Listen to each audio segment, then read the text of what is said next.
Alors nous nous trouvons ici devant l'obélisque qui commémore donc le sacrifice des Banyuls durant les batailles du col de Banyuls en 1793.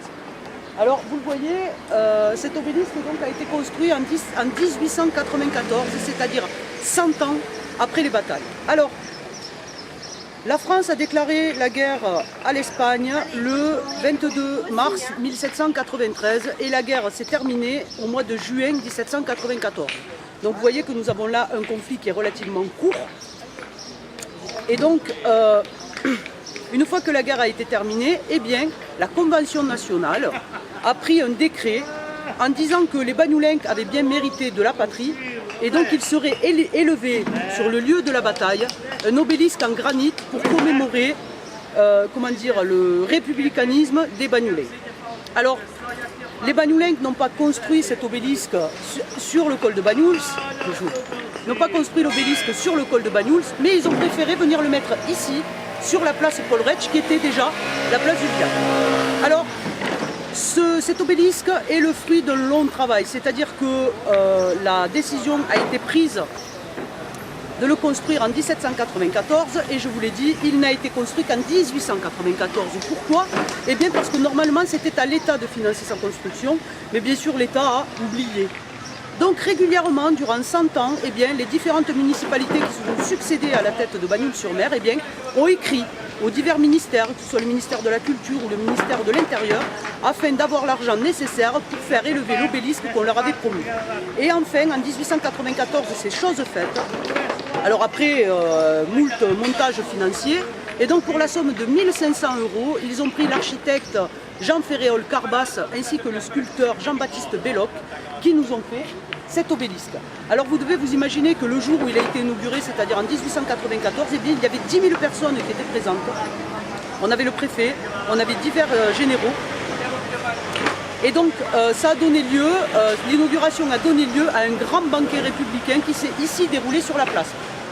Donc vous devez imaginer le monde qu'il y avait pour venir inaugurer cet obélisque. Alors cet obélisque en fait est un monument aux morts. Alors c'est un monument aux morts, alors c'est un monument funéraire public et c'est aussi un cénotaphe. Alors un cénotaphe, qu'est-ce que c'est? Un cénotaphe, c'est tout simplement un monument qui ne contient pas de corps. C'est un monument funéraire qui ne contient pas de corps. Comme le monument aux morts d'Aristide Maillol pour les guerres à partir de 1914, que vous pouvez voir si jamais vous suivez la visite guidée, aussi disponible gratuitement, donc sur Aristide Maillol. Donc ce monument est un monument funéraire. C'est le monument aux morts de tous les Banyuls qui sont morts, soit au col de Banyuls, soit suite à la répression espagnole.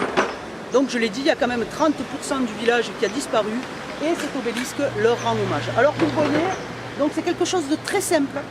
C'est une iconographie qui est très simple. En fait, on voit que cet obélisque en fait, ressemble à une tour. Pourquoi? Eh bien tout simplement parce qu'il représente les derniers défenseurs de la République qui ont été les Banyuls, qui étaient coincés sur leur hauteur, entourés par les Espagnols. Et il est fait dans un matériau qui n'est pas un matériau noble, ce n'est pas du marbre qui a été choisi, c'est tout simplement du granit. Pourquoi? Eh bien c'est tout simplement pour rendre hommage à ces hommes qui étaient des hommes de peu. Les Banyuls sont soit des paysans, qui pratiquent un peu la viticulture, soit des pêcheurs. Donc ce n'est pas des grands hommes dans le sens de hommes riches.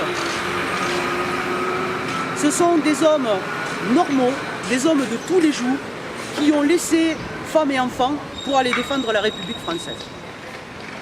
Et c'est pour ça qu'on a à la fois quelque chose de simple, quelque chose qui ne se veut pas ostentatoire, quelque chose qui n'est pas tape à l'œil, et qui est fait dans un matériau qui reste un matériau, comment dire, résolument tourné vers la terre et vers les montagnes dont les Banyuls sont issus.